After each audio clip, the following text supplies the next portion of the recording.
Hello बच्चों, आप सबका स्वागत है ऑनलाइन पीके क्लास में। आज हम सुनते हैं, देखेंगे परमाणु संरचना यानी परमाणु के बारे में एटम होता क्या है ना। तो आप लोग इस वीडियो पर हम जानते हैं कि हम देख रहे हैं परमाणु। आज हम परमाणु के बारे में पूरा डिटेल से जानेंगे परमाणु होती क्या है ना। तो सबसे पहले हम यहाँ लिखे हैं परमाणु की परिभाषा की, परमाणु है क्या है ना। इसके अलावा हम लोग और भी कुछ देखेंगे। तो चलते हैं बिना देर किए वीडियो की तरफ। क्या लिखे हैं यहाँ? परमाणु। परमाणु का मतलब क्या होता है? एटम, तत्व का वह छोटा कण। क्या लिखे हैं जी? तत्व का वह छोटा कण जो स्वतंत्र अवस्था में नहीं रह सकता, यानी कि यह स्वतंत्र नहीं रहता है परंतु रासायनिक क्रियाओं में भाग लेता है।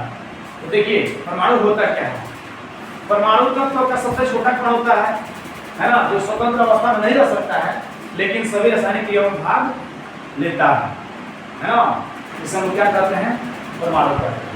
अब परमाणु के बारे में इसके अलावा और भी अलग वैज्ञानिक आते हैं और जो अपना तथ्य जाते हैं। सबसे पहले हम देखेंगे एक महान दार्शनिक जो हमारे भारत के ही रहने वाले हैं, जिनका नाम था कर्नाड। क्या नाम था जी? कर्नाड, है ना। कर्नाड आते हैं, कर्नाड ये आते हैं 620 ईसा पूर्व, यानी 600 बीसी यानी बिफोर क्राइस्ट। 600 ईसा पूर्व में आए और ये क्या बोले? तो कर्नाड के अनुसार यानी इनके अनुसार तो इनके अनुसार है ना, कर्नाड के अनुसार, किसके अनुसार? कर्नाड के अनुसार परमाणु होता क्या है? तो इनके अनुसार परमाणु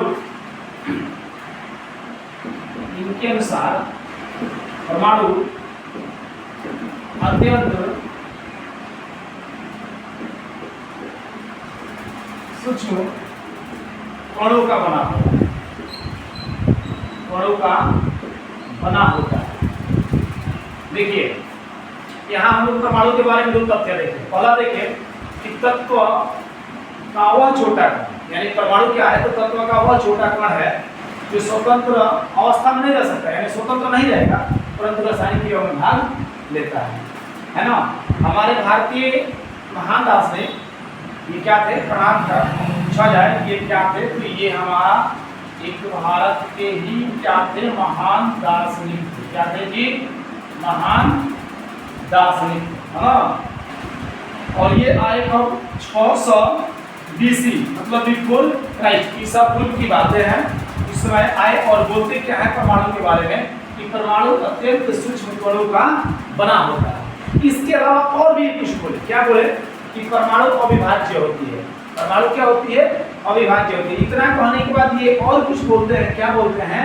कि परमाणु अविभाज्य होती है।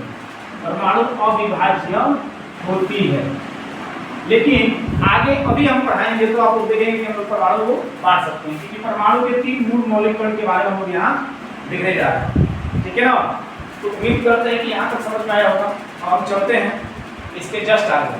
जैसे यहाँ हम लोग क्या कर रहे थे अभी, आज कहते हैं क्या कि परमाणु अत्यंत सूक्ष्म कणों का बना होता है ना। और इसके साथ साथ ये क्या होता है? अविभाज्य होता है, यानी परमाणु को बांट नहीं सकते हैं। ठीक है, आगे देखते हैं।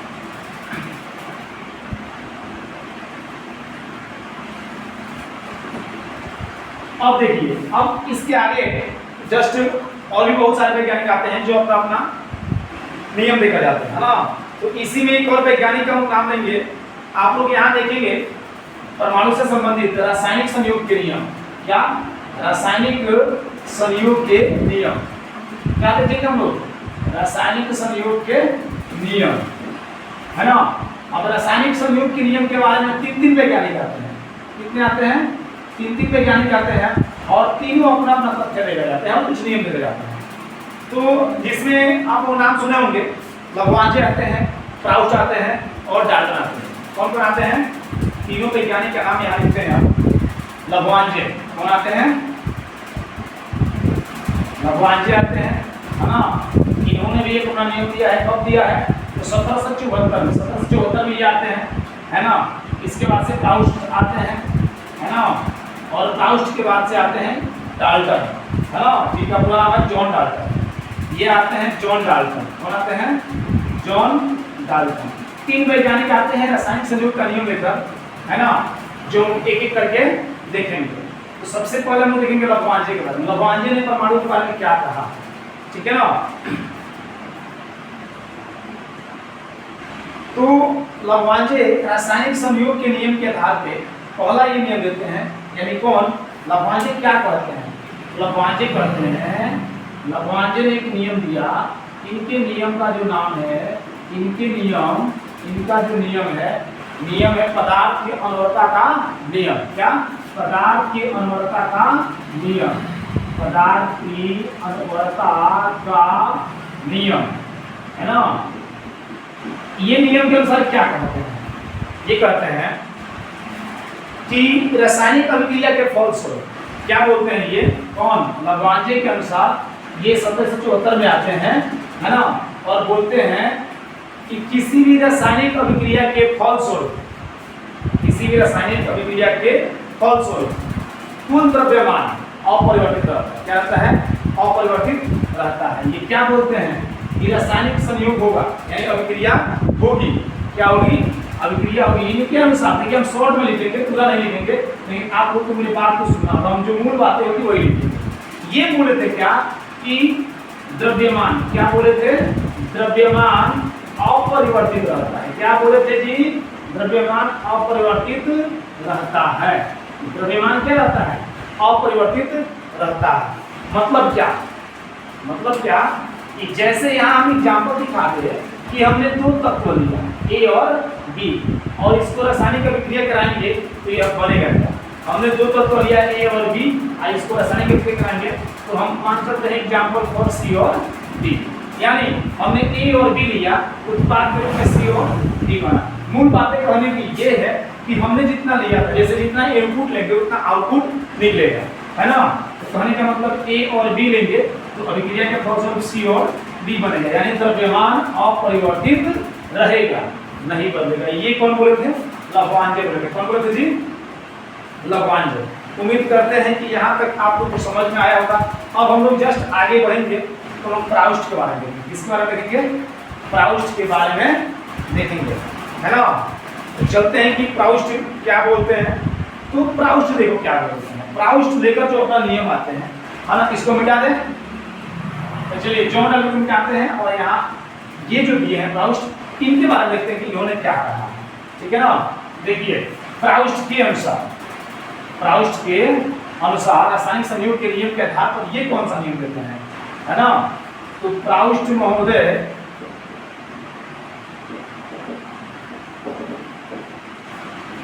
प्राउस्ट की क्या बोलते हैं कि किसी भी रासायनिक यौगिक, किसी भी रासायनिक यौगिक, यहाँ एक शब्द आ गया है, आप लोग को समझना होगा। जो यहाँ लिखा गया है, हम लिख रहे हैं रासायनिक यौगिक। क्या लिख रहे हैं जी? रासायनिक यौगिक। अब बहुत सारे बच्चे ऐसे होते हैं जिनको यौगिक पहचानना नहीं आता है ना। आप लोग पढ़े भी होंगे यौगिक और मिश्रण, है ना। तो यौगिक क्या होता है? तो हमसे एक सिंपल तरीका सीखिए, जिसका फॉर्मूला होता है, जिसका फॉर्मूला होता है, जिसका सूत्र हो, जिसका सूत्र हो, वह क्या कहलाता है? यौगिक कहलाता है ना। जिसका सूत्र होता है वो क्या कहलाता है? यौगिक। और यौगिक एक शुद्ध पदार्थ होता है। तो प्राउस्ट के नियम पर चलते हैं हम फिर से। यौगिक आप लोग समझ गए होंगे, बस इतना सिंपल रखिए। जैसे कि पानी, पानी का फॉर्मूला होता है H2O, है ना। मीथेन, मीथेन का फॉर्मूला होता है। ये सब यौगिक है। लेकिन मेरे शरबत का फॉर्मूला, है ना, शरबत का फॉर्मूला पूछा जाए तो ये सब का फॉर्मूला नहीं होता है। बारूद का फॉर्मूला नहीं होता है, वायु का फॉर्मूला नहीं होता है, यानी मिश्रण की फॉर्मूला नहीं होती है, ठीक है ना। तो ये क्या बोलते हैं कि रासायनिक यौगिक, किसी भी रासायनिक यौगिक के सभी शुद्ध नमूने एक ही प्रकार के तत्व के भार के विचार से हमेशा निश्चित अनुपात में होते हैं। ध्यान से समझिएगा, ये जो मूल बातें बोले हैं, एक ही बात यहाँ से निकल आ रहा है। ज्यादा चीज लिखना नहीं, ये समझना ज्यादा है ना। क्या बोलते हैं कि रासायनिक अनुपात जो होता है ना, अनुपात, बस ये चीज को समझो, समझाना मेरा काम है। क्या बोल रहे हैं कि अनुपात जो होता है वो निश्चित होता है। जैसे हम कोई भी रासायनिक यौगिक लेते हैं, जैसे हम ले लिए क्या, H2O, क्या लिए? जल लिए, है ना। तो ये बना कैसे, ये बना कैसे, ये जानिए पहले। हमने क्या लिया, हमने एग्जाम्पल फॉर यहाँ ले रहा है, एग्जाम्पल लिए हैं जल, है ना। हम लोग क्या लिए हैं यहाँ? जल लिए हैं। तो जल के लिए हमने हाइड्रोजन के 2 अणु और H2O2 लिए, है ना। यहाँ से बना H2O। लेकिन आप लोग ये देखेंगे, है ना, तो ये हमारा जो है, ये जो अभिक्रिया यहाँ लिखे हैं, रिएक्शन जो लिखे हैं, ये संतुलित नहीं है। इसको संतुलित कर दिया जाए, 2 हाइड्रोजन इधर, 2 ऑक्सीजन, है ना। तो 2 से सिर्फ इधर गुणा कर दिया जाएगा, तो यहाँ पर 2 ऑक्सीजन हो गया, लेकिन हाइड्रोजन कितना हो गया? 4।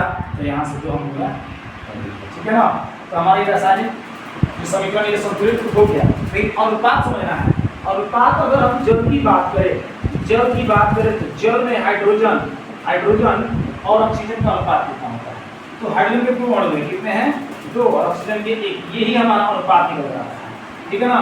तो ये बोलते हैं किसी भी रासायनिक यौगिक में जो उसके अणु का, है ना, जो अनुपात होता है वो निश्चित होता है, यानी कि कभी नहीं बदलता है। उम्मीद करते हैं कि यहाँ तक आप लोग समझ गए होंगे। अब हम लोग चलेंगे जॉन डाल्टन जो सिद्धांत दिए हैं रासायनिक संयोग के नियम में, है ना। तीसरा व्यक्ति जिनका नाम आता है, जिन्हें हम लोग पढ़ने जा रहे हैं, जिनका नाम क्या है जी? John Dalton. जॉन डाल्टन के बारे में हम लोग पढ़ेंगे, है ना। तो इसको मिटा दिया जाए, समझ में आ गया है कि और भी बात नहीं है। देखिए लवांजे कब है? 1774 में। और ये क्या बोलते हैं? ये नियम दिए पदार्थ की अनोखता का नियम। और इसमें क्या बोलते हैं कि कोई भी संसार में कोई भी रासायनिक अभिक्रिया होगी तो उसमें द्रव्यमान क्या होगा? अपरिवर्तित रहेगा, यानी इनपुट जितना लेंगे उतना आउटपुट निकलेगा। जैसे ए और बी का हम लोग हमने अभिक्रिया कराया, तो यहाँ पदार्थ बन करके आया, तो सी और डी बना। पाउच आते हैं तो पाउच बोलते हैं रासायनिक यौगिक कोई भी लेंगे, उसमें जो अनुपात होगा उसके अणु का, वह निश्चित होगा। क्या होगा? निश्चित होगा। बस आगे हम चलते हैं, अब जॉन डाल्टन के बारे में देखते हैं, ये क्या बोल रहे हैं, है ना।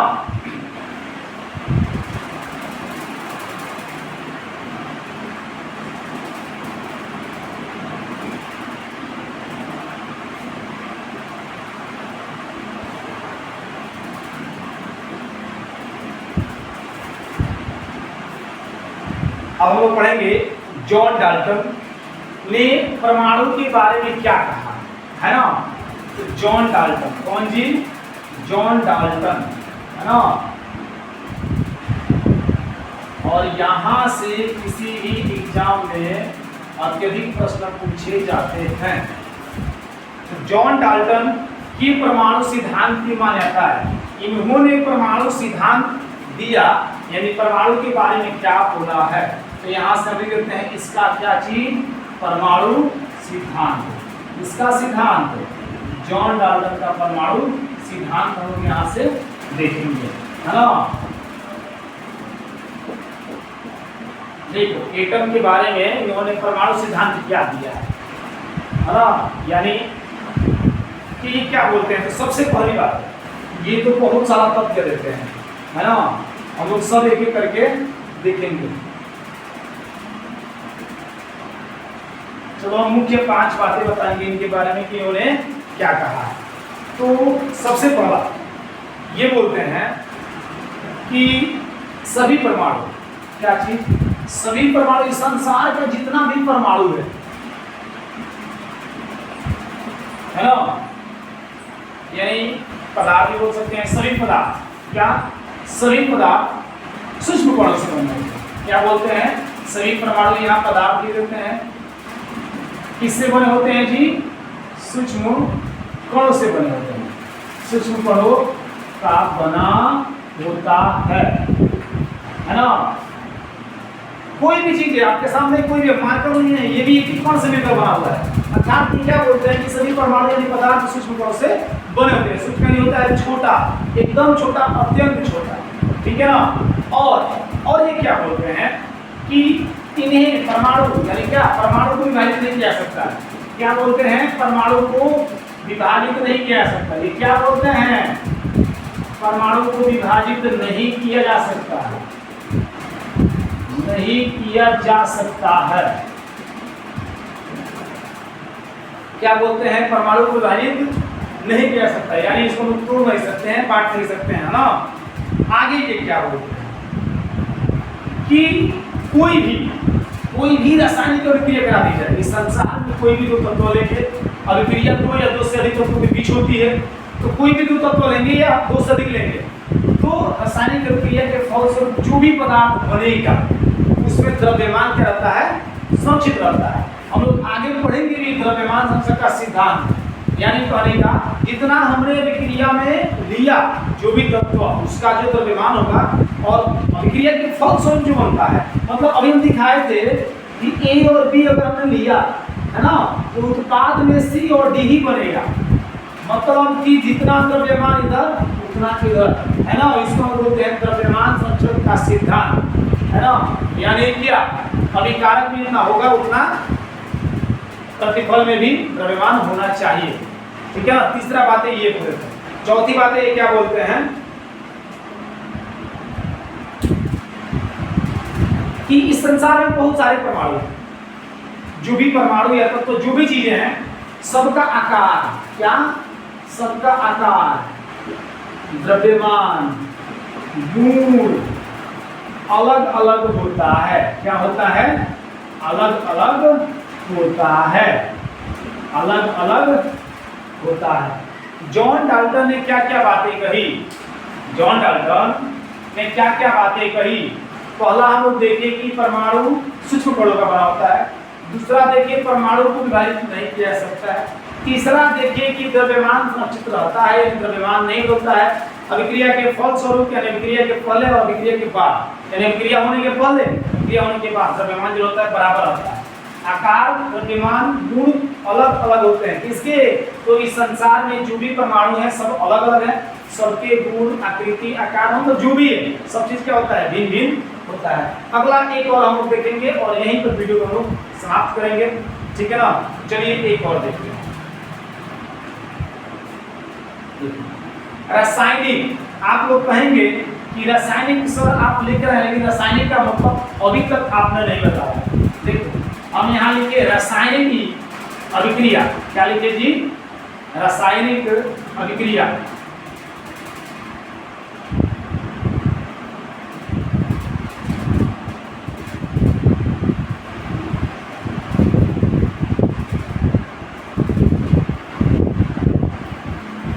रासायनिक अभिक्रिया में, रासायनिक अभिक्रिया में दो या दो से अधिक,